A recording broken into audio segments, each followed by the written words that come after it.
हाँ, question series number 11 और इसके अंदर क्वेश्चन है टोटल 32।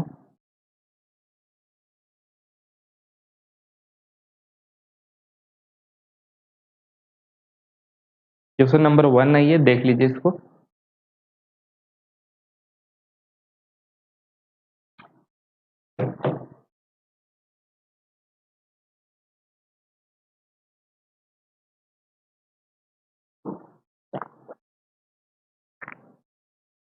यदि हम अमेरिका की बात करें, अमेरिका के अंतर्गत, तो अमेरिका में क्या होता है? अमेरिका में भी दो मेजर पॉलिटिकल पार्टी है। ओके, और इसके अंतर्गत जिस पॉलिटिकल पार्टी को ज्यादा सीटें मिलती है वही जीत जाता है। तो इस प्रकार की जो व्यवस्था है, द्विदलीय प्रणाली किससे उभर के आई है, ये आपसे पूछा गया है। तो इस प्रकार की जो प्रणाली है वो बहुसंख्यकवादी राजनीतिक प्रणाली से ही उभर के आया। ओके, तो ये इसका आंसर हो जाएगा, डी इसका आंसर।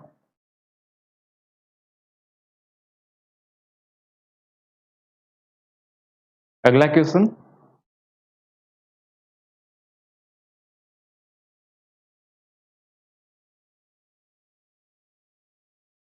पढ़ लीजिए इसको।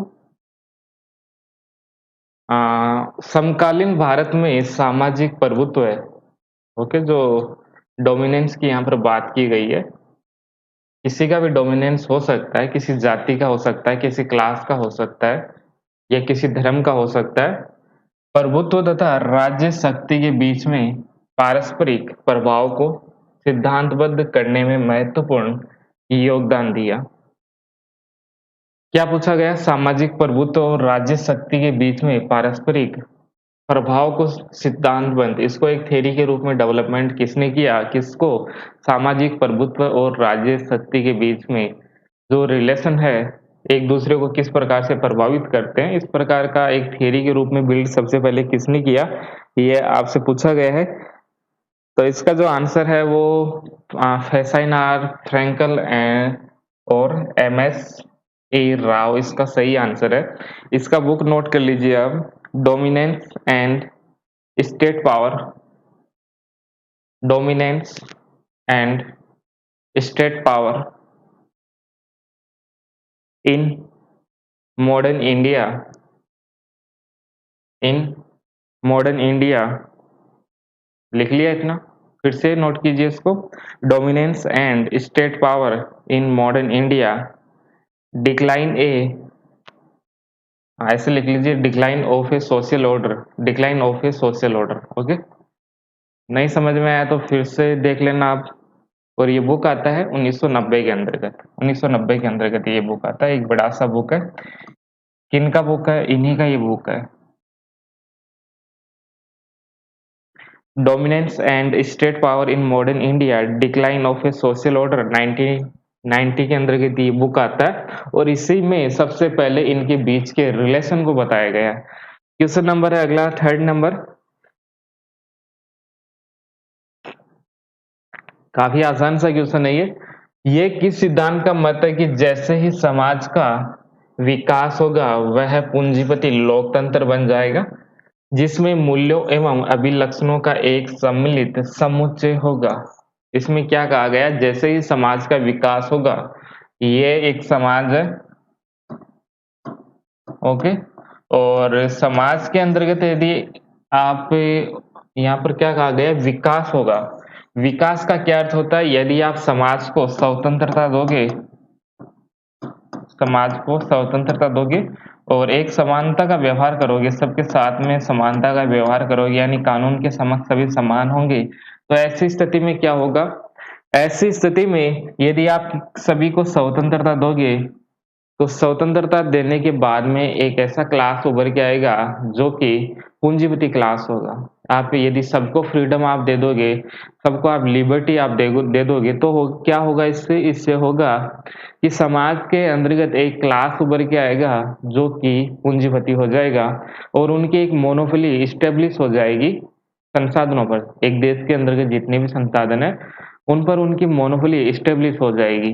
तो यही इसमें कहा गया है कि वह पूंजीपति लोकतंत्र बन जाएगा। पूंजीपति लोकतंत्र की यहाँ पर बात की गई है। किस प्रकार से बन जाएगा? समाज को एकदम ओपन छोड़ दीजिए। जैसे अमेरिका की हम बात करें, अमेरिका समाज को ओपन कर दिया गया था अमेरिका क्रांति के बाद में, हालांकि इससे पहले भी वो ओपन ही था। जब इसको ओपन कर दिया फिर क्या हुआ? सभी को समान अधिकार मिल गए, स्वतंत्रता मिल गई और समानता मिल गई। ऐसे में जब सबको समान रूप से एक समान अधिकार मिल गए तो कुछ लोग ज़्यादा ज़्यादा पावरफुल हो गए, कुछ लोग ज़्यादा पूंजीपति हो गए। ओके? तो इस प्रकार का डेवलपमेंट अपने आप हो जाता है यदि आप समाज का विकास करना चाहते हो। ओके, तो समाज की विकास की प्रोसेस में सबको स्वतंत्रता मिल जाती है, सबको समानता का अधिकार मिल जाता है। ऐसे में सबको स्वतंत्रता और समानता मिलने के कारण सब कुछ कोई कुछ भी करने के लिए ओपन रहता है। मार्केट पर किसी का कंट्रोल नहीं होगा। समाज में सोशल वैल्यू पर किसी का कंट्रोल नहीं होगा। कल्चर सबका अलग-अलग हो सकता है, कोई कुछ भी करे। डेवलपमेंट की जब प्रोसेस चलती है तो सबको ओपन कर दिया जाता है। ऐसे में कुछ लोग होंगे जो पूंजीपति बन जाएँगे और इसी प्रकार से डेमोक्रेसी का निर्माण हो जाता है। तो इसका जो कॉन्सेप्ट है वो किससे जुड़ा हुआ है? किससे जुड़ा हुआ है ये? तो ये है मॉडर्नाइज़ेशन, आधुनिकीकरण सिद्धांत। मॉडर्नाइज़ेशन का जो कॉन्सेप्ट है उसमें भी ऐसा ही किया जाता है, ऐसा ही किया जाता है। सब कुछ यहाँ पर आपको डेवलपमेंट आपको देखने को मिलेगा, सब कुछ स्वतंत्रता, समानता, अधिकार, न्याय ऐसी बात इसके अंतर्गत की जाती है। तो ये आसान सा क्वेश्चन मानता हूँ मैं, यदि ठीक से कॉन्सेप्चुअल क्वेश्चन है। ऐसा नहीं है कि इसको आपको कहीं मिल जाएगा कि डायरेक्ट ऐसा, ऐसा नहीं मिलता है, ये कॉन्सेप्चुअल है और इनको कोई पढ़ा नहीं सकता आपको।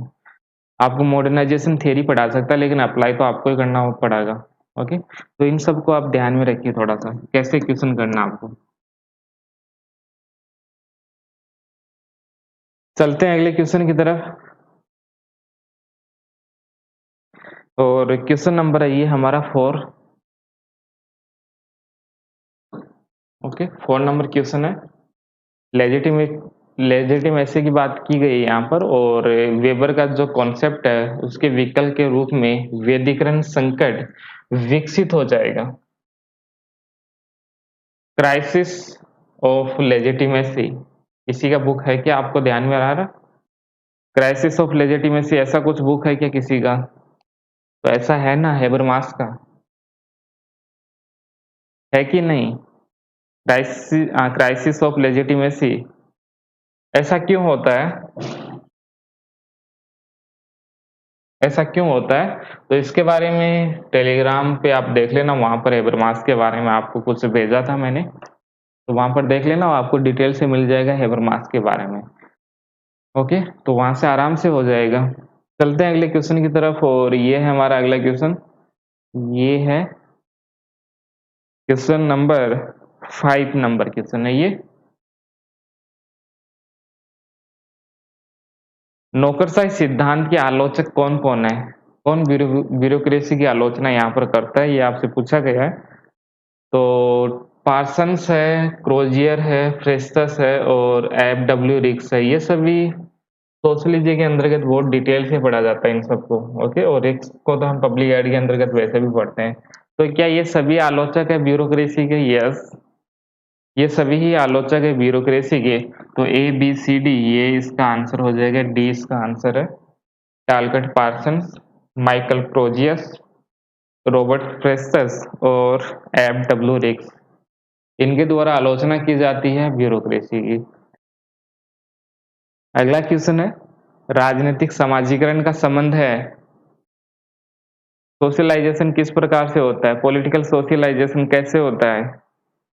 तो किससे इसका संबंध है? राजनीतिक विचारों की निर्माण की प्रक्रिया ऐसा थोड़ी होता है सोशलाइजेशन के अंतर्गत। कैरियर की योजना बनाने और राजनीतिक समाजीकरण से, दुर्खिम के सिद्धांतों का विस्तार करने से या वेबर के सिद्धांतों का विस्तार करने से क्या होगा इसमें? बताइए। समाजीकरण क्या होगा इसका आंसर देखिए। तो समाजीकरण क्या होता है? ये तो आपको पता ही है। विचारों का प्रसार किस प्रकार से होगा? जो पॉलिटिकल आइडियाज है वो एक पीढ़ी से दूसरी पीढ़ी में किस प्रकार से जाते हैं। जब एक बच्चा है, बच्चा सबसे पहले परिवार से सीखता है, उसके बाद में परिवार से हो गया, उसके बाद में स्कूल जाएगा, स्कूल से सीख लेगा, उसके बाद में समाज के अंतर्गत जाएगा, समाज से वो सीख लेगा। तो इस प्रकार से एक जो सीखने की प्रोसेस है, तो उसके अंतर्गत ये पॉलिटिकल आइडियाज़ का डेवलपमेंट होता है समाजीकरण की प्रोसेस के द्वारा। ओके? जब इनसे कनेक्ट होता है, सबसे पहले परिवार से कनेक्ट होता है, फिर स्कूल से, विद्यालय से कनेक्ट होता है और उसके बाद में समाज से वो जब कनेक्ट होना शुरू हो जाता है, तो उनके पॉलिटिकल आइडियाज़ के बारे में वो समझना शुरू कर देता है कि पॉलिटिकल क्या होता है, पॉलिटिकल आइडियाज़ क्या होता है, पॉलिटिकल पार्टी क्या होती है, तो उससे जुड़ी हुई एक समझ विकसित होती है उसमें। तो ये क्या हो गया, राजनीतिक विचारों के निर्माण प्रक्रिया से राजनीतिक विचारों की निर्माण प्रक्रिया से ओके, एक बच्चा होता है उसमें कोई पॉलिटिकल आइडियाज़ थोड़ी होता है। उसके अंतर्गत कोई पॉलिटिकल आइडियाज़ नहीं होता, उसको नहीं पता है कि अच्छा-बुरा क्या है।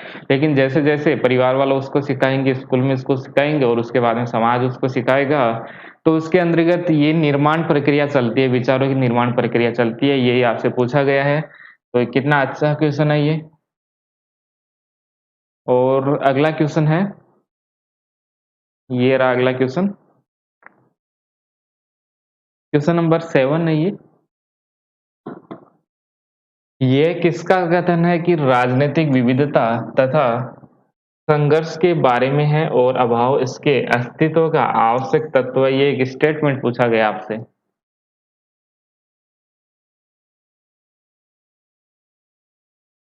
क्या है यहाँ पर कॉमा लगा सकते हो, राजनीतिक क्या है? विविधता तथा संघर्ष के बारे में है और अभाव इसके अस्तित्व का आवश्यक तत्व है। तो इस प्रकार का डेफिनेशन किसके द्वारा दिया गया? तो ये लिख लीजिए, अमेरिकन स्कॉलर लासवेल, बी इसका सही आंसर है। अमेरिकन स्कॉलर है लासवेल, इनके द्वारा ये स्टेटमेंट दिया गया है। क्वेश्चन नंबर 8,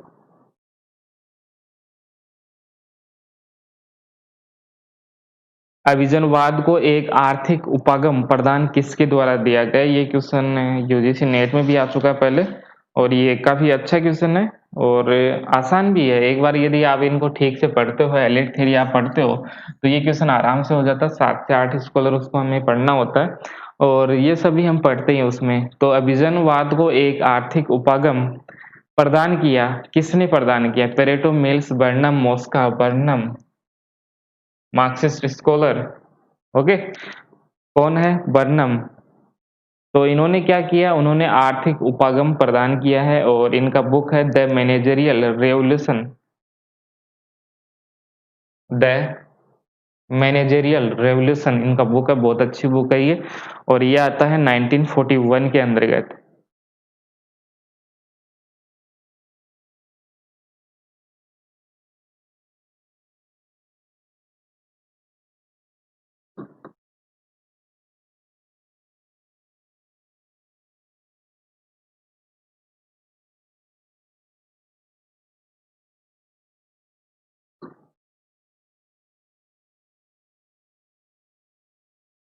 इसमें ये बताया गया है कि जो प्रबंधक है, वो ही पावर में रहेगा। ओके, जो कोई भी प्रबंधक हो सकता है, कोई भी हो, किसी कंपनी का हो, आगे आने वाले समय में उनके पास में पावर होगी। एक तरह से वो आर्थिक उपागम प्रदान करते हैं, इकोनॉमिक अप्रोच से इसको जोड़ देते हैं एलिट थ्योरी को। तो ये हो गया, बर्नम हो गया, ये मार्क्सिस्ट स्कॉलर है। यदि कोई आर्थिक उपागम से जोड़ता है तो हम बोल सकते हैं उनको कि ये कहीं न कहीं मार्क्सिस्ट अप्रोच से जुड़ा हुआ है। चलते हैं अगले क्वेश्चन की तरफ और ये क्वेश्चन है, प्लेटो के अनुसार राज्य का निम्नतम रूप कौन-सा है? आसान सा क्वेश्चन है। पीजीटी जैसे एग्जाम में इस प्रकार के क्वेश्चन आते रहते हैं, छोटे-छोटे क्वेश्चन आते रहते हैं। तो इसमें क्या है, कौन-सा निम्न रूप है? तो ये हो जाएगा डेमोक्रेसी। आसान सा क्वेश्चन है। इसमें क्या कहा गया? इसमें संख्या का महत्व होता है, केवल संख्या का महत्व होता है, केवल संख्या का महत्व होता है इसके अंतर्गत। तो ये कौन-सा रूप है? एकदम निम्न रूप है, लोकतंत्र। चलते हैं अगले क्वेश्चन की तरफ और ये है, प्लेटो की परिवार और साम्यवाद के सिद्धांत की व्युत्पत्ति मुख्यतः किसके अनुभव से हुई? किसके अनुभव से हुई? परिवार तथा संपत्ति के साम्यवाद के सिद्धांत की उत्पत्ति किसके अनुभव से हुई? ये आपसे पूछा गया। स्पार्टा, वेनिस, एथेंस और स्टेगिरा। तो वहां पर एक शक्तिशाली राज्य था स्पार्टा। जहाँ पर सैनिक शिक्षा दी जाती थी, सबसे ज़्यादा सैनिक शिक्षा दी जाती थी। जब भी बच्चा पैदा होता उसको कुछ समय के बाद में स्टेट को दे दिया जाता था और वही उन्हीं को सैनिक शिक्षा के लिए तैयार किया जाता था बचपन में। ओके, तो स्पार्टा के योद्धा आपने नाम सुना होगा, बड़े-बड़े स्पार्टा के योद्धा होते हैं। कई सारी मूवीज़ इस पर आ चुकी है, हिस्टोरिकल मूवीज़ आप पसंद करते हो, तो स्पार्टा के ऊपर बहुत सारी मूवीज़ बन चुकी है। तो इस प्रकार का जो सिद्धांत है, परिवार और संपत्ति का जो साम्यवाद है, यानी परिवार और संपत्ति का जो साम्यवाद है, वो किससे जुड़ा हुआ है? स्पार्टा से। तो इसका आंसर क्या हो जाएगा? केवल 2। यहीं से प्लेटो कॉन्सेप्ट लेते हैं साम्यवाद का, जहाँ पर स्टेट का कंट्रोल होगा किस पर? संपत्ति और परिवार पर। चलते हैं अगले क्वेश्चन की तरफ। हालाँकि वहाँ पर परिवार पर ज़्यादा कंट्रोल होता था, लेकिन उसको थोड़ा मॉडिफाई करते हैं प्लेटो के द्वारा, और इसका जो आंसर आपको डी ही करना होगा। केवल 2 ध्यान में रखना, और कोई भी नहीं इसमें से। अगला क्वेश्चन है इसमें, क्वेश्चन नंबर 9 हो गया है, 10 हो गया है, और ये प्लेटो से जुड़ा हुआ है एक बार फिर से। ये हो जाएगा 11 नंबर क्वेश्चन। प्लेटो के लिए ज्ञान न तो प्रत्यक्ष ज्ञान है, न ही एक राय। राय क्या हो गया? ओपिनियन।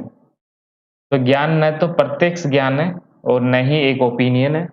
ओपिनियन ज्ञान है। क्या ओपिनियन ज्ञान होता है? कैसे ओपिनियन ज्ञान कैसे हो सकता है?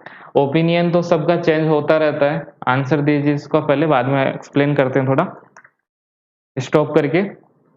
जो ओपिनियन है, ओपिनियन हमेशा चेंज होता रहता है। आप किसी दूसरे देश में जाओगे तो आपका ओपिनियन हो सकता है कि वो गलत हो जाए। आप यहाँ सोचते हो भारत के अंतर्गत कुछ सोचते हो, और अमेरिका के अंतर्गत आपका ओपिनियन हो सकता है, क्योंकि वहाँ पर जो सोसाइटी है, वहाँ पर जो कल्चर है, और वहाँ की जो ज्योग्राफी है, ओके, तो उन सब का प्रभाव आपके ऊपर पड़ेगा। आप जिस ही देश में जाते हो तो वहाँ के कल्चर और जो सोशल जो डाइवर्सिटी है, उन सब से आप प्रभावित होंगे, और आपका जो ओपिनियन है, जो भारत के अंतर्गत ओपिनियन होगा, वो आपका चेंज हो जाएगा। तो जहाँ पर जो चेंज हो जाएगा तो वो नॉलेज नहीं रहेगा। नॉलेज क्या होता है? एब्सोल्यूट होता है, जो कि चेंज नहीं होता। आप कहीं भी जाइए, भारत जाइए या अमेरिका जाइए, उसमें चेंज नहीं होता है। तो ज्ञान में चेंज नहीं होता है, एब्सोल्यूट होता है, ये यूनिवर्सल होता है। कहीं भी जाइए, किसी भी स्थान पर जाइए, किसी भी दशा में आप रहिए, इसमें किसी प्रकार का चेंज नहीं होता है। जबकि जो हम ओपिनियन की हम बात कर रहे हैं, तो ओपिनियन में चेंज हो जाएगा। आप किसी दूसरे देश में जाओगे, लोकेशन चेंज हो जाएगी, या आप किसी दूसरे कल्चरल ग्रुप में जाओगे तो ओपिनियन आपका चेंज हो जाएगा। या हो सकता है कि बचपन में आपका ओपिनियन अलग हो, 40 साल की उम्र में ओपिनियन अलग हो, और 80 साल के अंतर्गत आपका ओपिनियन चेंज हो जाए। तो ओपिनियन चेंज होता रहता है। तो सही मत ज्ञान है। क्या ये इसका आंसर है क्या? या पहला स्टेटमेंट देखिए, प्लेटो के लिए ज्ञान न तो प्रत्यक्ष ज्ञान है, न ही राय है। तो प्रत्यक्ष ज्ञान और न ही राय है, इसका आंसर बताइए क्या होगा? तो ये तो स्टेटमेंट गलत हो ही गया। आर है सत्य, आप डायरेक्ट कर सकते हो। इसको देख लीजिए, प्लेटो के लिए ज्ञान न तो प्रत्यक्ष ज्ञान है और न ही राय है। तो इसका ये स्टेटमेंट बिल्कुल ठीक है, ए। प्लेटो के लिए तो विचारों को महत्वपूर्ण महत्व माना जाता है। प्लेटो के विचारों में क्या है? प्लेटो के विचारों में प्लेटो विचारों को महत्व देता है, ना कि आपके सामने जो कुछ है, यानी फिजिकल आपको जो कुछ भी दिखाई देता है, मैटर आपको दिखाई देता है, उस पर फोकस नहीं किया जाता। केवल और केवल आइडिया, आइडिया ही, जिसको आइडिया का नॉलेज हो जाता है, ओके, तो इसी को क्या हो जाता है? ज्ञान प्राप्ति हो जाती है। आइडिया के बारे में पता चल जाता है कि वास्तविक क्या है, और जब वास्तविकता का पता चलता है तो वही नॉलेज होगा। और ऐसा किसको होता है? केवल आइडिया के बारे में नॉलेज किसको होता है? केवल वो है फिलोसोफर की, दार्शनिक राजा को ही ऐसा नॉलेज होता है, जो कि एक बहुत लंबी प्रोसेस के तहत उनको नॉलेज की प्राप्ति होती है। तो इसके अंतर्गत आपका ये गलत हो जाएगा स्टेटमेंट, और ये बिल्कुल ठीक है, यानी सी इसमें हम कर देंगे। क्वेश्चन नंबर 12, प्लेटो की रिपब्लिक का प्रधान पात्र नहीं है। ओके, 12 नंबर क्वेश्चन है। कौन नहीं है? इसमें पॉलीमार्कस तो पढ़ते ही हैं हम, एंडीमेंटस को पढ़ते हैं, ग्लोकोन को हम पढ़ते हैं, और प्रोटागोरस, क्या इनको भी आप पढ़ते हो इसके अंतर्गत? बताइए। तो इसका आंसर क्या होगा? प्रोटागोरस, सी इसका आंसर है। उनमें प्रधान पात्र के अंतर्गत ये शामिल नहीं है। पॉलीमार्कस, एडिमेंटस, ग्लोकोन, ये सभी इनके परिवार के ही होते हैं, ये दोनों तो। ओके, लेकिन ये तो इसमें शामिल ही नहीं है रिपब्लिक बुक के अंतर्गत प्रोटोगोरस आपको नाम तो मिलेगा, इनके विचारों से प्रभावित ज़रूर होते हैं, लेकिन प्रधान पात्र जो डिस्कशन चलता है, जस्टिस को जब डिस्कवर करने का डिस्कशन चलता है, उस समय प्रोटोगोरस वहाँ पर नहीं होते हैं। अगला है प्लेटो का पुनः प्रकटन इसमें पाया जाता है, यानी प्लेटो का विचार एक बार फिर से आपको कहाँ देखने को मिलता है? तो इस प्रकार का विचार कहाँ देखने को मिलता है? बताइए? क्वेश्चन नंबर कितना है ये? 13 नंबर क्वेश्चन है ये। और प्लेटो से जुड़े जो विचार एक बार आपको फिर से कहाँ दिखाई देगा? जैसे विचार प्लेटो के थे, जहाँ पर आदर्श की बात की जाती है प्लेटो में।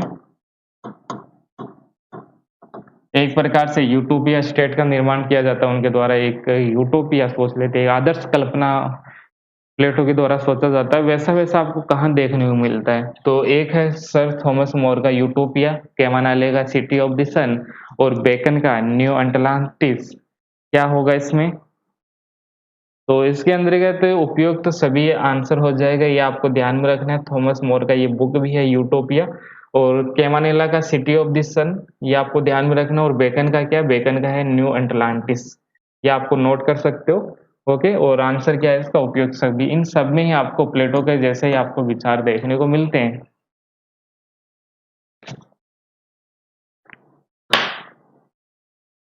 अगला क्वेश्चन, हाँ 14 नंबर।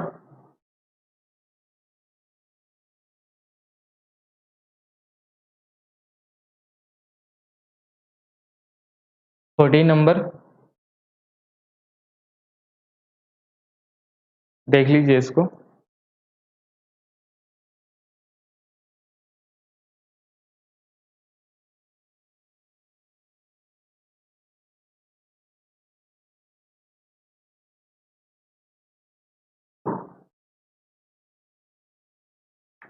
प्लेटो ने इनके विचारों को लिया था, किनके विचारों को लिया था प्लेटो ने? सभी के विचार ही लेते हैं लगभग। सुकरात के विचार तो लेते हैं सीधे-सीधे, और इनके साथ में जो हेराक्लिटस है और पार्मेनिडीज, इन दोनों के विचारों को भी इनके द्वारा लिया जाता है। ओके, तो ये आपको ध्यान में रखना है किन-किन से प्रभावित होते हैं? हेराक्लिटस से, पार्मेनिडीज से, सुकरात, ये तीनों के विचारों से प्रभावित होते हैं, और इन तीनों से ही कुछ-कुछ ले लेते हैं। प्लेटो से सॉरी सुकरात से तो बहुत ज़्यादा लेते हैं यहाँ पर। इनके जो विचार है उनको थोड़ा बहुत मॉडिफाई करते हैं, और बहुत सारे विचार सुकरात के विचारों सुकरात के जो विचार है वो प्लेटो ले लेते हैं, और इनके विचार भी लेते हैं। तो आंसर क्या होगा? उपयुक्त सभी, इसका डी आंसर हो जाएगा। चलते हैं अगले क्वेश्चन की तरफ, और ये क्वेश्चन नंबर कितना है? 15 नंबर। ठीक से दिख रहा है? Okay, 15 number. ये काफी इंटरेस्टिंग क्वेश्चन है, बहुत अच्छा क्वेश्चन है ये। सही क्रम आपको बताना है, पॉइंट आपको इसमें क्या बताना है? क्रम से आपको बताना है इसे, कौन किसके बाद में आएगा, ये आपसे पूछा गया है। कौन किसके बाद में आएगा, ये एक क्रम आपको बताना है। तो इसके अंतर्गत देखते हैं, ऑप्शन से करते हैं इसको। फर्स्ट, सेकंड, थर्ड, फोर्थ, क्या सबसे पहले जस्टिस आता है, उसके बाद में टेम्परेंस आता है, और उसके सॉरी सॉरी क्या सबसे पहले जस्टिस आता है, उसके बाद में साहस आता है, संयम आता है, और बुद्धिमानी? क्या ऐसा कुछ होता है क्या? होता है कि नहीं होता है? या सेकंड आप देखिए, सेकंड में है 2 नंबर, क्या 2 नंबर के बाद में 3 नंबर आता है? 7 के बाद में संयम कहाँ पर आता है? या उसके बाद में बुद्धिमान आता है, और उसके बाद में ए? ऐसा थोड़ी, ऐसा तो कोई क्रम इसमें आपको देखने को नहीं मिलता है। 3 नंबर आप देखिए, सी नंबर वाला, सबसे पहले बुद्धिमानी, ओके, बुद्धिमानी, उसके बाद में साहस, उसके बाद में संयम, और उसके बाद में क्या होगा? न्याय होगा। ये आपको एक क्रम देखने को मिल रहा है, ऐसा क्रम आपको कहीं भी इसमें देखने को नहीं मिलता है। जैसे इसमें हम बात करें तो सबसे पहले न्याय इसमें दिया गया है, उसके बाद में साहस, यहाँ पर साहस नहीं देना नहीं, यहाँ पर साहस नहीं होना चाहिए था, यहाँ क्या होना चाहिए था? संयम। तब हम इस पर सोच सकते थे, लेकिन ये तो यहीं पर गलत हो गया। दूसरा क्या है इसमें? सेकंड नंबर इसमें दिया है साहस, और साहस के बाद में इसमें दिया है संयम, तो ऐसा भी कुछ इसमें नहीं होता है। ओके, तीसरा इसमें हो गया, और चौथा ऑप्शन आप देखिए, इसमें सबसे पहले संयम दे रखा है, ये ठीक है, कोई दिक्कत नहीं है, और उसके बाद में संयम के बाद में क्या दिया है इसमें? साहस इसमें दिया है, उसके बाद में इसमें जस्टिस दिया है। जस्टिस कहाँ से आएगा बीच में? यदि ये बाद में आता तो हम इस पर सोच सकते थे, लेकिन ये गलत हो गया। इसमें किसी प्रकार का क्रम आपको देखने को नहीं मिलता है, तो आंसर क्या हो जाएगा? सी इसका आंसर हो जाएगा। अगला क्वेश्चन है इसमें, प्लेटो का समर्थक है, किसके द्वारा प्लेटो का समर्थन किया जाता है? क्वेश्चन नंबर कितना है ये? 16 नंबर है होगा। प्लेटो का समर्थन किसके द्वारा किया जाता है? पॉपर तो करते ही नहीं है बिल्कुल। ओपन सोसाइटी का एनिमी इनको कह देते हैं कि ये तो ओपन सोसाइटी के एनिमी है। यहाँ पर व्यक्तियों को अधिकार बिल्कुल नहीं दिए, केवल और केवल कर्तव्य की बातें की जा रही है। कह रहे हैं कि जैसा फिलोसोफर किंग कहेगा वैसा ही करना होगा। इससे क्या होगा? एक बंद सोसाइटी का निर्माण होगा। तो ये क्या है? ये खुले समाज के शत्रु है। ऐसी बात तो पॉपर के द्वारा कही गई। बर्लिन है, बर्लिन भी प्लेटो के विचारों को नहीं मानेंगे। क्यों नहीं मानेंगे? बर्लिन आप एक स्वतंत्रता से जुड़े हुए विचार है कि स्वतंत्रता को बहुत महत्व देते हैं। और यदि आप बात करोगे प्लेटो के विचार में तो स्वतंत्रता है ही नहीं, केवल और केवल ड्यूटीज है। ओके, तो ये भी नहीं होगा इसमें। अब हमारे पास में दो बचते हैं और यहाँ पर आप कंफ्यूजन हो सकते हो कि क्रॉसमैन होगा या लेविन्सन होगा। क्रॉसमैन होगा या लेविन्सन होगा, ये हम पढ़ते भी नहीं है डिटेल से, तो किसी के बारे में पढ़ते नहीं है, केवल नाम नाम किसी ने सुना होगा तो सुना होगा। ओके, तो 50-50 क्वेश्चन आंसर में ये चला जाता है और फिर आपको देखना होता है कि इन दोनों में क्या करें। तो इसका जो आंसर है वो डी, इसका आंसर है लेविन्सन। ये इनके समर्थक है। लेविन्सन इनके समर्थक माने जाते हैं प्लेटो के विचारों का। चलते हैं अगले क्वेश्चन की तरफ। और ये कितना नंबर क्वेश्चन है? ये 17 नंबर क्वेश्चन है। प्लेटो का न्याय विधिक संकल्पना है। प्लेटो का न्याय क्या है? एक विधिक संकल्पना है। दूसरा क्या है? न्याय के लिए ग्रीक शब्द डिकाइसुन है। ये बात ठीक है कि नहीं? कौन सा कथन सत्य है? यदि इसमें से आपको पता होगा कि न्याय के लिए क्या शब्द काम में लिया जाता है? डिकाइसुन शब्द काम में लिया जाता है। शायद ये मैंने बताया भी था, वीडियो में आपको मिल जाएगा। तो न्याय के लिए क्या शब्द काम में लिया जाता है? डिकाइसुन। यदि आपको ये भी पता है, ठीक से यदि पता है, तो आराम से क्वेश्चन हो जाएगा। इसका आंसर क्या है? बी। और तीसरा ऑप्शन पढ़ लीजिए।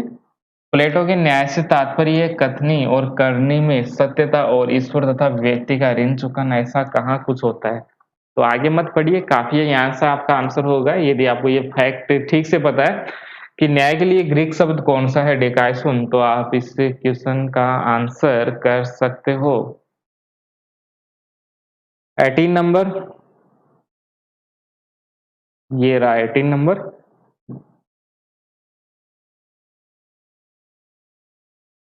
प्लेटो का न्याय सही कार्य करने की प्रवृत्ति का प्रतिपादन करता है। सही कार्य करने का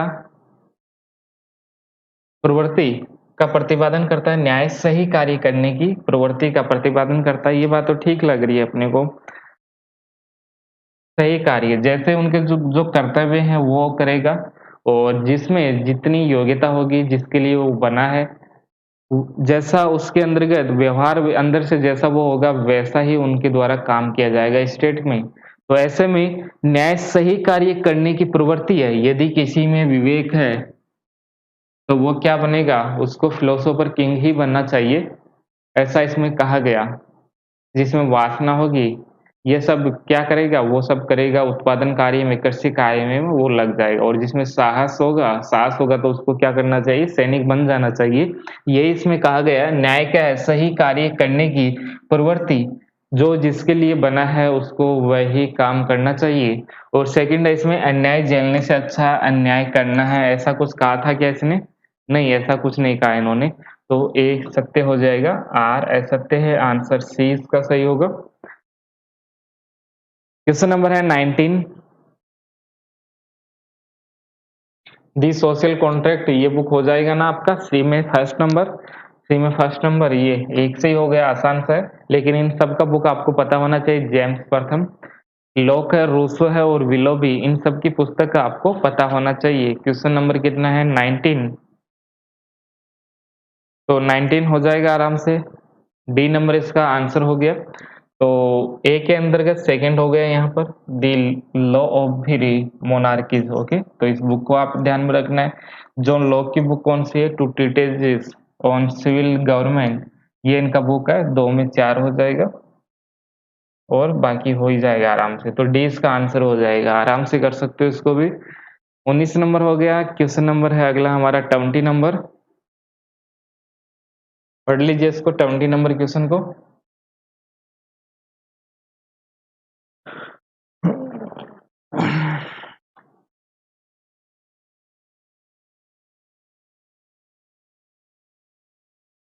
अरस्तु के द्वारा जो क्लासिफिकेशन किया गया था सरकार का, उसका आधार क्या है? ये आपसे पूछा गया है।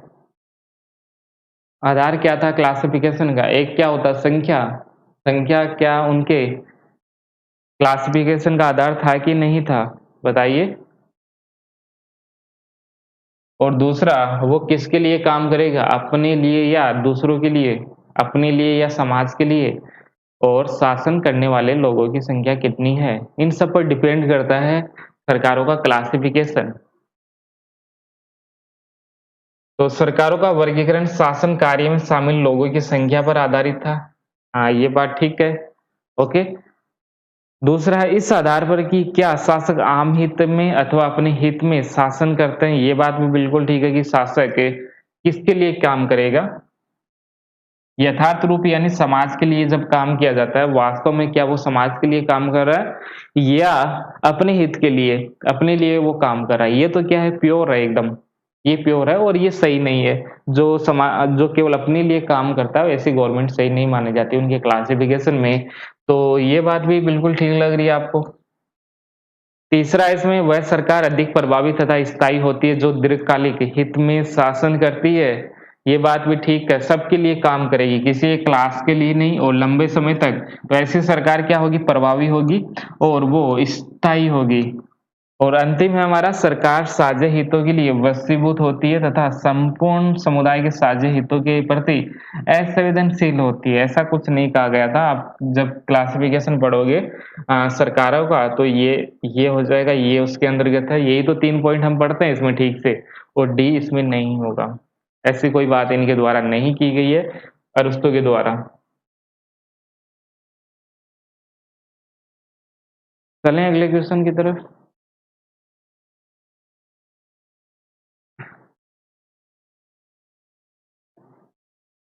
ये रहा अगला क्वेश्चन। आसान से क्वेश्चन है, कर लीजिए इसको, तो आराम से कर लोगे आप।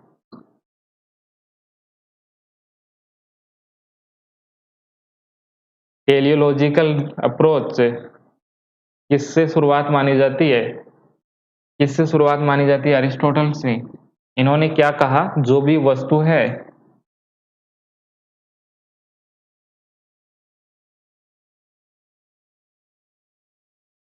वो अपने उद्देश्यों को प्राप्त करना चाहते हैं। कोई भी वस्तु है वो क्या करना चाहती है? अपना उद्देश्य प्राप्त करना चाहती है। जैसे एक बीज है, सीड्स है, ओके, वो क्या करना चाहता है? एक पेड़ में बदलना चाहता है।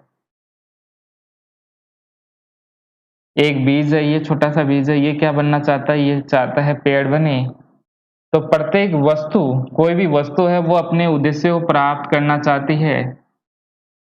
और व्यक्ति अपने उद्देश्य को प्राप्त करने के लिए राज्य का भाग बनता है। व्यक्ति के अंतर्गत क्या है? विवेक है, नैतिकता है। इन सब का डेवलपमेंट कहाँ पर होगा? विवेक और नैतिकता का डेवलपमेंट स्टेट में हो सकता है। ये एक व्यक्ति है, एक व्यक्ति है, ये क्या करना चाहता है? इनके अंतर्गत जो नैतिकता है और जो विवेक है उसको बाहर निकालना चाहता है, उसको एक्सपीरियंस करना चाहता है, व्यवहार में उसका प्रयोग करना चाहता है। तो उसके लिए क्या आवश्यक है? राज्य। तो व्यक्ति क्या चाहता है? राज्य में शामिल हो। ये उसका उद्देश्य हो सकता है क्या? होता ही है। एक बीज का उद्देश्य क्या है? एक पेड़ में बदलना। यही उसका उद्देश्य होता है और इसी को हम कहते हैं टेलियोलॉजिकल अप्रोच। और इस प्रकार की बात सबसे पहले की गई थी अरिस्टोटल के द्वारा। ओके।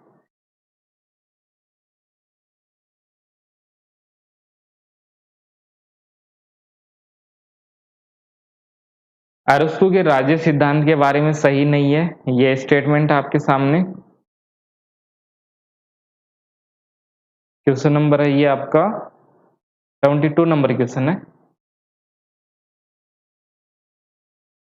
पढ़ लीजिए इसको और कीजिए answer. 72 number question.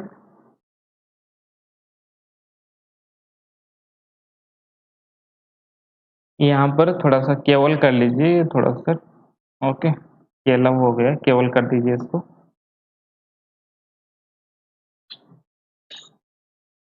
72 number question है, इसको कीजिए आप। तो पहला है राज्य की जैव अवधारणा। इसमें क्वेश्चन क्या है? नहीं है। राज्य सिद्धांत के बारे में सही विचार नहीं है। तो राज्य की जैव अवधारणा क्या इससे जुड़ी हुई है? यस, इससे जुड़ी हुई है जैव अवधारणा। ऑर्गेनिक थ्योरी हम पढ़ते हैं, वो एरिस्टोटल के में भी हमें वैसा ही विचार आपको देखने को मिलता है। तो ये क्या हो गया? जैव अवधारणा है कि नहीं? जीव की समाज से तुलना इसमें की जाती है। एक जीव होता है वैसा ही एक समाज होता है, इस प्रकार की तुलना की जाती है इस थ्योरी के अंतर्गत, और ऐसी थ्योरी अरिस्टोटल में भी आपको देखने को मिलता है। दूसरा है राज्य आवर्धित व्यक्ति के रूप में। ओके, और तीसरा इसमें केवल राज्य के सदस्य के रूप में ही व्यक्ति के अधिकारों का अस्तित्व है। केवल राज्य के सदस्य के रूप में ही व्यक्ति के अधिकारों का अस्तित्व है। अधिकारों के अस्तित्व ऐसा कुछ कहा था क्या? और अंतिम हमारा व्यक्ति के लक्ष्य और राज्य के लक्ष्यों में कोई भी विरोध नहीं है, ये बिल्कुल कहा था। तो 4 तो आप हटा दीजिए, पहले ही 4 हटा दीजिए। ओके, उसके बाद में क्या है? राज्य की जैव अवधारणा। राज्य की जैव अवधारणा इन्हीं की है, और आपसे क्या पूछा गया है? नहीं है, तो 1 नंबर भी हटा दीजिए आप। ऐसे क्वेश्चन करते हैं, कोई ऑप्शन नहीं आता तो कोई प्रॉब्लम नहीं है, जो आता है उसको तो हटा दीजिए आप। तो आंसर क्या होगा इसका? 3 नंबर इसका आंसर हो जाएगा। मान लेते इनमें कुछ पता नहीं है, एक बार फिर से देखिए इस क्वेश्चन को।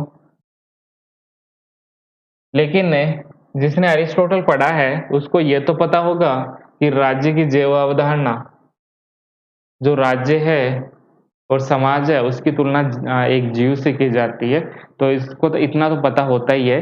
तो इसमें यदि आपको इतना पता है और इसमें आपसे पूछा गया है कि सही नहीं है लेकिन ये तो है, तो 1 हटा दिया हमने यहाँ से।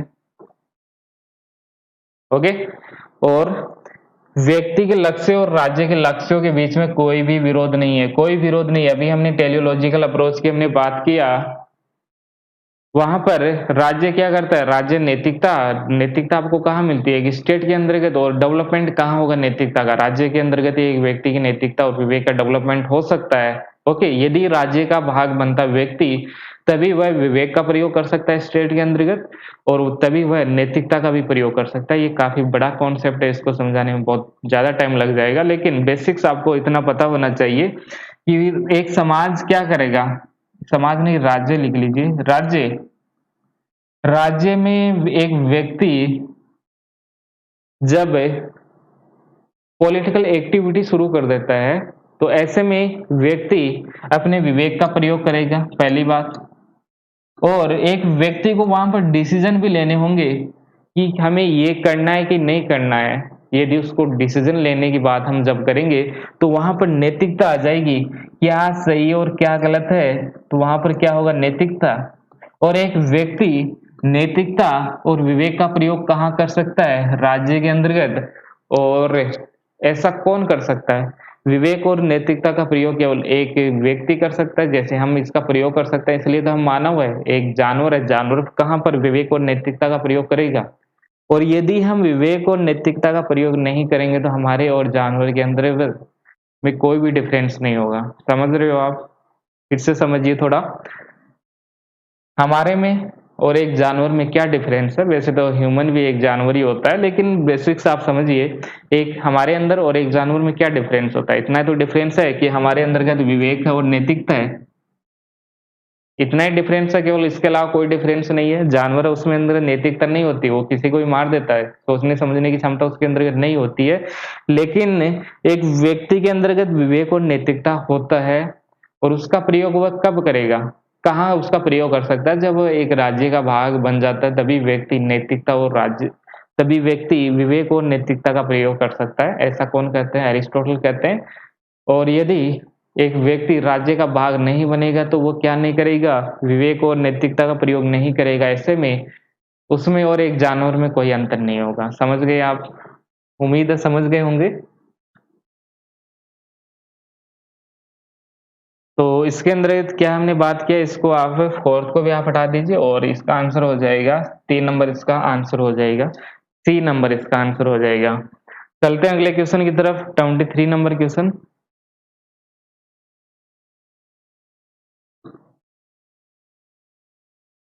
समझ नहीं आए तो बाद में एक बार फिर से बता देंगे वीडियो खत्म होने के बाद में, ये जो अभी बात किया हमने एक बार फिर से बता देंगे।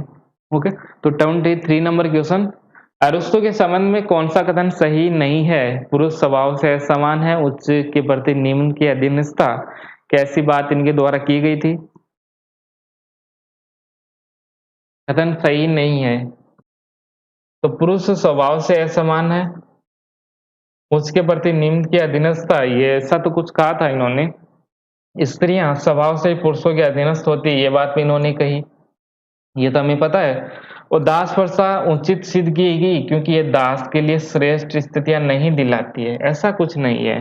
दास प्रथा सिद्ध की गई क्योंकि दास के लिए यहाँ पर सर्वश्रेष्ठ स्थितियां दिलाती है, अवेलेबल होगी वहां पर। किसी मालिक के अधीन जब दास रहेगा तो उनके अच्छे गुण भी दास के अंतर्गत आ जाएंगे, इसलिए इसको जस्टिफाई भी किया जाता है एक तरह से। तो ये इसमें गलत हो जाएगा और बाकी बिल्कुल ठीक है। ओके, तो सही नहीं है, कौन सा स्टेटमेंट सही नहीं है? तो ये फोर्थ वाला इसमें सही नहीं है। श्रेष्ठ स्थितियां नहीं दिलाती, कंडीशन अच्छी मिलेगी। एक मालिक के अधीन जब काम करता है तो मालिक के जो गुण है, विवेक और नैतिकता, वो आ जाएगा इसके पास में, दास के पास में। और जब ऐसा उनके पास में आ जाएगा तो दास को भी स्वतंत्र किया जा सकता है एक स्थिति के बाद में। तो इसका समर्थन किया जाता है अरिस्टोटल के द्वारा। चलते हैं 24 नंबर क्वेश्चन में। जब दास के अंतर्गत विवेक आ जाता है, विवेक कहाँ से आएगा, नैतिकता कहाँ से आएगी? एक दास के अंतर्गत मालिक से, जहां पर वो काम कर रहा है। और जैसे ही एक दास के अंतर्गत विवेक का विकास हो जाता है तो उसको स्वतंत्र कर दिया जाएगा, फिर वो दास नहीं रहेगा। समझ गए? 24 नंबर क्वेश्चन है, कीजिए इसको।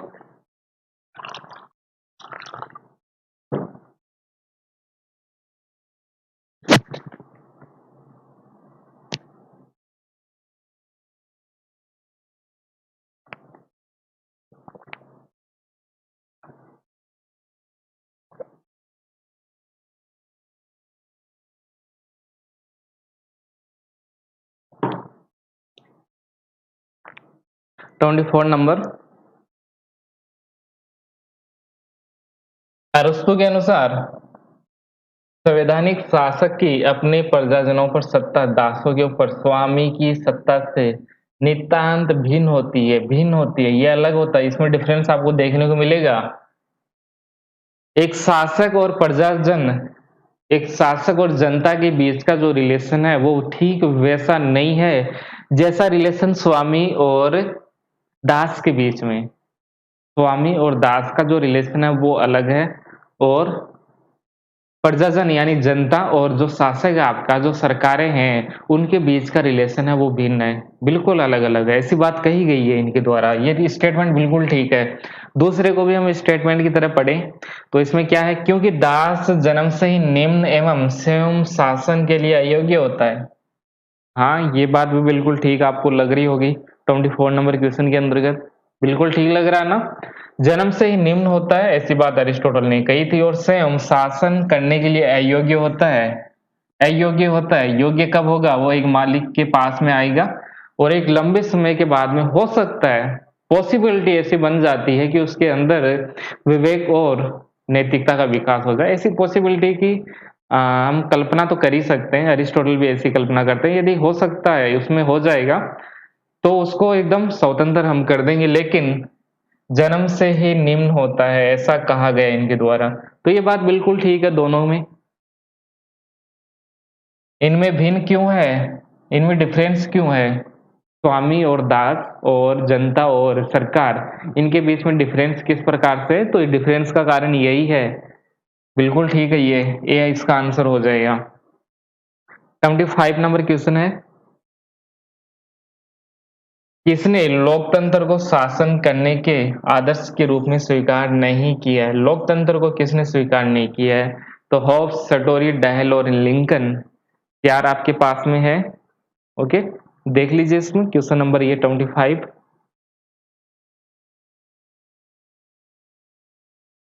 75 नंबर क्वेश्चन है। लोकतंत्र को शासन के आदर्श के रूप में स्वीकार नहीं किया गया है। आदर्श की यहाँ पर बात की जा रही है।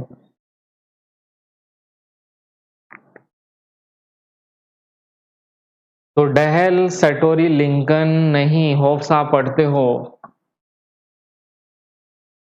होप्स तो मोनार्की का समर्थन करते हैं कि नहीं करते हैं? राजतंत्र का समर्थन होप्स के द्वारा किया जाता है, क्योंकि आपके जीवन को सुरक्षित कौन कर सकता है?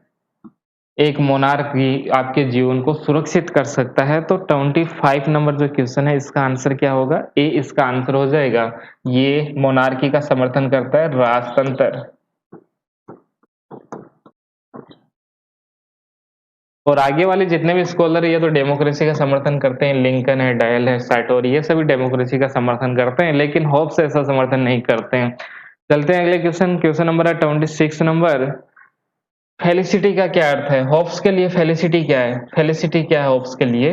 26 नंबर क्वेश्चन है, कीजिए आंसर इसका। 26 नंबर तो आनंद है क्या? प्लेजर है? ऐसा कुछ है क्या? उन वस्तुओं को जिनको आदमी पाने की समय समय पर इच्छा करता है, पाने में निरंतर सफलता, बार बार इच्छा करता है व्यक्ति, और उनको पाने के लिए लगातार प्रयास करता है, लगातार प्रयास करता है वो,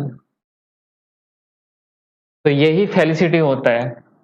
बी नंबर, इसको नोट कर लीजिए, फेलिसिटी क्या है। ओके, इसका डेफिनेशन आपको बी के अंतर्गत मिल जाएगा। क्वेश्चन नंबर है 27। होब्स के सोशल कॉन्ट्रैक्ट थ्योरी का सार तत्व क्या है? सोशल कॉन्ट्रैक्ट थ्योरी में आपको क्या देखने को मिलता है? क्या पढ़ा है आपने सोशल कॉन्ट्रैक्ट थ्योरी? एक लाइन में बोलिए आप, बताइए कौन सा है सोशल कॉन्ट्रैक्ट थ्योरी में? क्यों उन्होंने सोशल कॉन्ट्रैक्ट थ्योरी दिया, ये आपसे पूछा गया। उसका उद्देश्य क्या था? एक लाइन में आपसे पूछा गया है। वन लाइनर क्वेश्चन आप इसको बोल सकते हो। कैसे करोगे इसको?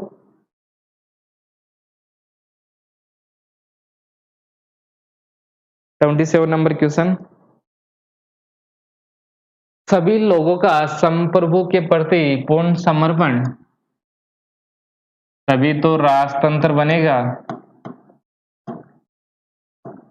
इतनी जो कहानी कही है होब्स ने अपनी थ्योरी के अंतर्गत, कितनी बड़ी बड़ी कहानियां दी है, कैसे कैसे लॉजिक दिए हैं, वो सब क्यों दिए हैं? राजतंत्र को सही ठहराने के लिए, राजतंत्र का समर्थन उनको करना था। और वहां पर क्या होगा? संप्रभु के प्रति पूर्ण समर्पण। आप क्वेश्चन नहीं कर सकते उनसे। आपको अपनी जो गर्दन है हमेशा अपने संप्रभु के सामने, यानी अपने राजा के सामने नीचे झुका के रखना पड़ेगा। जैसा वो बोलेगा वैसा ही आपको करना होगा। यही तो उनका कॉन्सेप्ट है पूरा पूरा।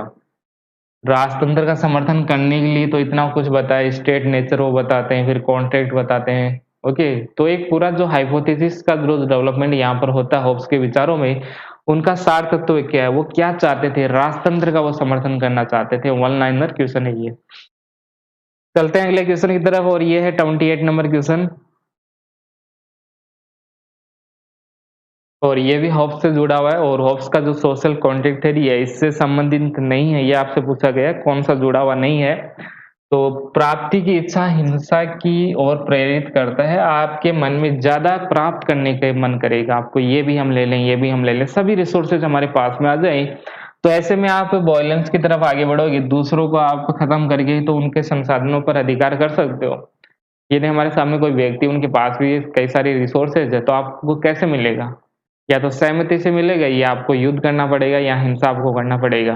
तो प्राप्ति की इच्छा, जैसे जैसे आपकी इच्छाएं बढ़ेगी वैसे वैसे समाज के अंतर्गत कॉन्फ्लिक्ट एंड वायलेंस से लगातार बढ़ता रहता है। तो पहला स्टेटमेंट बिल्कुल ठीक है। दूसरा है, मनुष्य का जीवन एकाकी होता है। मनुष्य का जीवन एकाकी होता है। क्या करेगा? अकेला ही रहेगा, अकेला। ओके, एकाकी होता है, निसंग होता है। ओके, इसमें ये कहा गया है, तो ये बात बिल्कुल ठीक है। अगला है, इसमें प्राकृतिक कानून की कुछ खास असुविधाओं को समाप्त करना होता है। प्राकृतिक कानून की कुछ खास असुविधाएं, कई सारी असुविधाएं वहां पर आपको उनके नेचुरल लॉ के अंतर्गत आपको देखने को मिलती है। उन्हीं की प्रॉब्लम का समाधान करने के लिए होब्स सोशल कॉन्ट्रैक्ट थ्योरी लेके आते हैं। और अंतिम हमारी सत्ताधारी के विरुद्ध करना, सत्ताधारी के विरुद्ध करना, ऐसा कुछ नहीं होता है यहाँ पर। ओके, तो सोशल कॉन्ट्रैक्ट थ्योरी में क्या शामिल नहीं करते हैं, डी हम शामिल नहीं करते, बाकी 1, 2, 3 ये तीनों ऑप्शन इसमें सही है। 79 क्वेश्चन,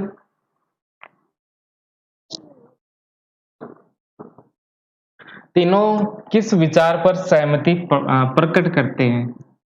होब्स, लोक, रूसो कहाँ पर सहमत होते हैं? एक ऐसा कौन सा बिंदु है, कौन सा पॉइंट है जहां पर ये तीनों सहमत होते हैं? तो राजनीतिक शक्ति जनता से प्राप्त होती है, राजनीतिक शक्ति शासितों की सहमति पर आश्रित है, और संप्रभुता निरंकुश है, और लास्ट है हमारा राज्य और समाज दोनों पर्यायवाची और दोनों में कोई भी भेद नहीं है। ऐसा कुछ आपको डिफरेंस देखने को मिल रहा है यहाँ पर। तो राज्य और समाज दोनों एक ही है, क्या वाकई में एक है दोनों? क्या जॉन लॉक के विचारों में आपको ऐसा नहीं पढ़ाया गया है कि दोनों अलग-अलग होते हैं? 2 प्रकार के कॉन्ट्रैक्ट की बात की जाती है। एक में समाज बनता है, सिविल सोसाइटी बनता है, और दूसरे के अंतर्गत एक एक स्टेट, और स्टेट के अंतर्गत सरकारी, ये सब बनता है। तो डिफरेंस आपको देखने को मिलता है। दूसरा क्या है? संप्रभुता निरंकुश है। क्या वाकई में जॉन लॉक के विचारों में ऐसा आपको मिलता है? तीसरा, सॉरी फर्स्ट, सेकंड, राजनीतिक शक्ति शासितों की सहमति पर नहीं होता है। शासित यानी जो राजा हैं, हम पे जो शासन करने वाले हैं, क्या उन पर आश्रित होता है? क्या वो सहमति देते हैं कि हम आप पे रूल करेंगे? नहीं, जनता, जनता के प्रति सहमति होती है। जनता आपस में एक सहमत होते हैं। जब किसी एक के निर्णय पर जब सहमति जनता की होती है, तभी पॉलिटिकल पावर एक राजा को प्राप्त होता है, एक सरकार बनती है, ऐसा होता है। तो क्या होगा इसका आंसर? इसका आंसर होगा राजनीतिक शक्ति जनता से प्राप्त होती है। होब्स देख लीजिए आप, लोग देख लीजिए आप, रूसो देख लीजिए, तीनों सोशल कॉन्ट्रैक्ट करते हो। जब सोशल कॉन्ट्रैक्ट होता है, क्यों करते हैं सोशल कॉन्ट्रैक्ट? क्योंकि शक्ति कहाँ से प्राप्त होती है? जनता से। जनता के बीच में एक कॉन्ट्रैक्ट होगा, और फिर पावर चली जाएगी, कहीं पर कहीं जाती है, कहीं पर कहीं पर जाती है, कहीं पर एक से डेमोक्रेसी बनती है, तो कहीं पर एक डायरेक्ट डेमोक्रेसी बनती है, और कहीं पर आपको क्या देखने को मिलता है? एक मोनार्क आपको देखने को मिलता है। तो शक्ति कहाँ से मिलती है? जनता से। इस पर सहमत होते हैं, इस बिंदु के ऊपर। क्वेश्चन नंबर 30,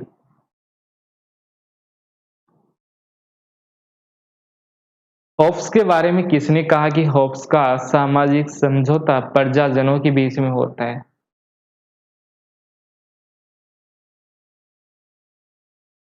बताइए, वान होगा, बार्कर होगा, वेपर होगा, या आइंस्टीन होगा? क्या इसका आंसर होगा?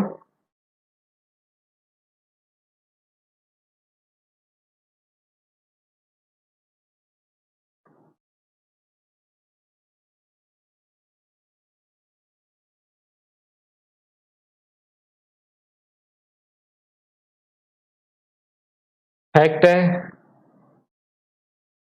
ऑप्शन नंबर बी इसका सही आंसर है, आइंस्टीन।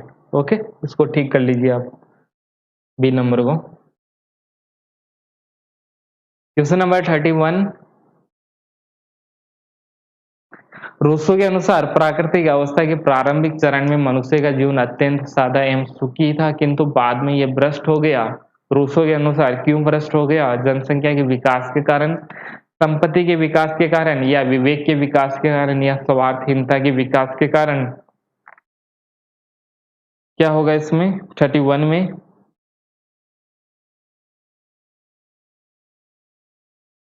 मनुष्य का जीवन अत्यंत सादा एवं सुखी था, किंतु बाद में यह भ्रष्ट हो गया। क्यों हो गया भ्रष्ट हो गया? क्योंकि संपत्ति का विकास हुआ। प्रायोरिटी किसको देना आपको? बी में, बी को आपको प्रायोरिटी देना है कि किसका विकास हो गया? संपत्ति का विकास हो गया, संपत्ति पर। ओके, तो इसका भी आंसर हो जाएगा। जैसे जैसे संपत्ति का विकास होता गया, जैसे जैसे प्राइवेट प्रॉपर्टी बनती गई, वैसे वैसे समाज भ्रष्ट होता गया लगातार, और जो संपत्ति है उसका सेंट्रलाइजेशन लगातार बढ़ता गया। तो ये हो गया इसका। और हम हमारा आज का अंतिम क्वेश्चन है, 32 नंबर क्वेश्चन है, रूसो के सामाजिक समझौते के बारे में क्या सही है? क्या सही है बताइए, 32 नंबर क्वेश्चन। तो कौन सा स्टेटमेंट ठीक है? मनुष्य प्राकृतिक स्वतंत्रता प्राप्त करता है, मनुष्य धार्मिक स्वतंत्रता प्राप्त करता है, मनुष्य नागरिक स्वतंत्रता प्राप्त करता है, और अंतिम मनुष्य नैतिक स्वतंत्रता खो देता है। इसका आंसर दीजिए आप, अगले वीडियो में इस पर बात करेंगे। ओके, कमेंट बॉक्स में आप इसका आंसर नीचे लिख दीजिएगा। हाँ, तो एक बात हम कर रहे थे अरिस्टोटल वाली। एक होता है, कौन होता है, एक व्यक्ति होता है, जैसे हमारे जैसा एक व्यक्ति होगा, एक पशु होगा, गाय हम मान लेते हैं। हालांकि ये काफी कंट्रोवर्शियल है, लेकिन फिर भी हम मान लेते हैं, मानने में क्या जा रहा है। इन दोनों में डिफरेंस क्या है, व्यक्ति और गाय में डिफरेंस क्या है, क्योंकि इन दोनों में डिफरेंस है विवेक का, सोचने समझने की क्षमता और नैतिकता। इन दोनों में डिफरेंस क्या है, विवेक और नैतिकता का। व्यक्ति व्यक्ति क्यों है, क्योंकि उनके अंतर्गत विवेक और नैतिकता होता है। व्यक्ति किसी को ऐसे नहीं मारता है, व्यक्ति के अंदर सोचने समझने की क्षमता होती है, लेकिन गाय तो किसी को मार देती है। गाय का क्या है, किसी को मार दे गाय तो। ओके, तो उनके अंतर्गत नैतिकता नहीं होती, क्या सही है क्या गलत है उनको नहीं पता है। उनके अंतर्गत सोचने समझने की क्षमता ही नहीं है, तो नैतिकता कहाँ से आएगी। नैतिकता तो विवेक से ही तो आती है। ऐसे में यदि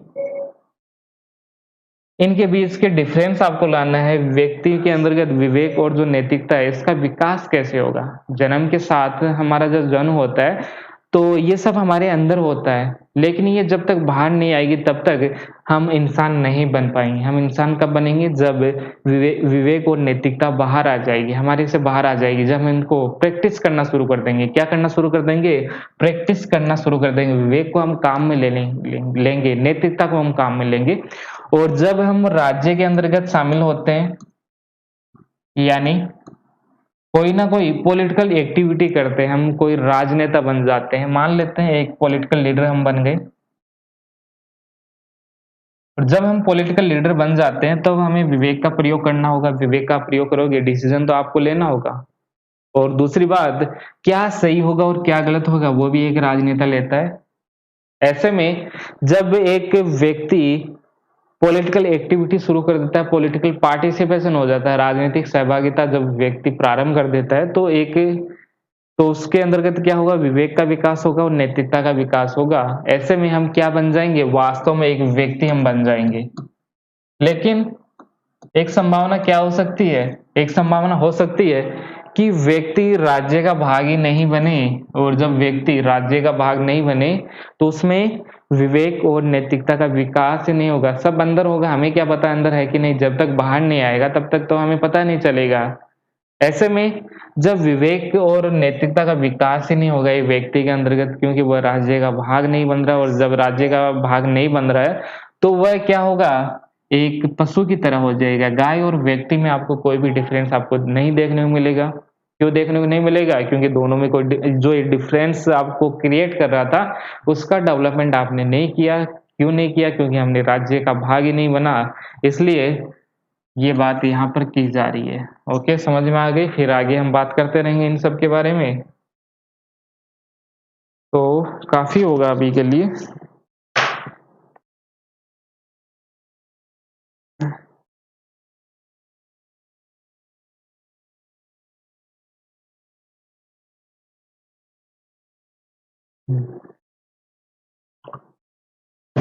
एक घंटे का वीडियो हो गया पूरा पूरा।